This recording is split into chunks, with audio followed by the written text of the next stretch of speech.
Sa kanto may upuang plastic, alas 8 pa lang nakaabang.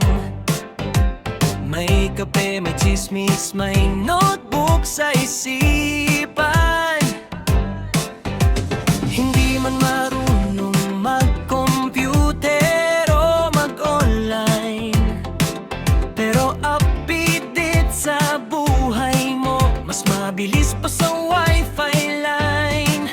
Alas 10 ka lang umuwi, may kwento na pagsapit ng tanghali. May kausap daw na iba yan, Kahit aso lang ang katabi.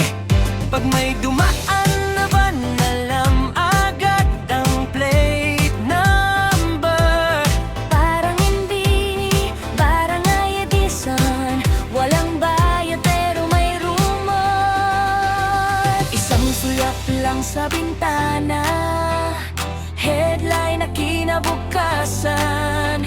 Ang simpleng katotohanan, nagiging teleserye sa usapan. Si Marites, real life CCTV. Walang blind spot, walang privacy. Isang galaw mo may commentary, Breaking news sa buong community. Si Marites, chismosang kapitbahay. Tahimik ang kalsada pero maingay ang kukake palagi. Nakakatawa minsan, pero sa likod ng halakhak may sugat na di nakikita, may tiwalang nasasapan.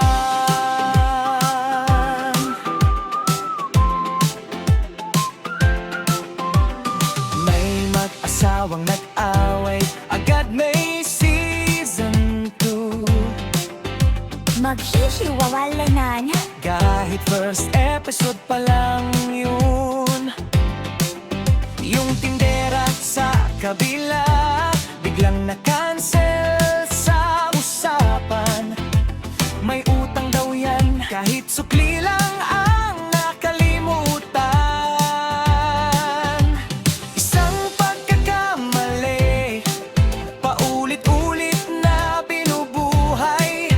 Habang buhay mong dala, kahit nagsisikan at nagbago na. Sa halip na tulong at pag-unawa, husga ang unang inaabot ng salita. Hindi lahat ng kwento dapat ikalat, hindi lahat ng nakita kailangang ipagsigawan agad. Si Marites, real life CCTV. May lente ng chismis, walang empathy. Isang hinala, nagiging katotohanan, hanggang sa masira ang pangalan, pati sa bahay. Marites, chismosang kapitbahay. Pangawanaw niya may umiiyak sa dilim. Sa chismis na akala'y biro lang, may buhay na unti-unting gumuhot na pinsala rin. Kung ginamit sana ang dila sa kabutihan, baka barangay natin mas puno ng tiwala at damayan. Hindi lahat ng alam dapat ipakalat. Minsan ang katahimikan ng tunay na malasakit. Si Marites, real life CCTV. Pero hindi lahat ng bagay dapat i-replay. Hindi chismis ang solusyon sa problema ng komunidad. Kundi respeto, malasakit at tunay na malasakit. Oh, may Marites sa bawat kanto, eskinita. Pero nasa atin kung papakinggan o pipigilan ng salita. Kasi ang chismis parang apoy sa damo. Mabilis tumawa pero mas mabilis sumunog ng tao. Sa susunod na may kwento kang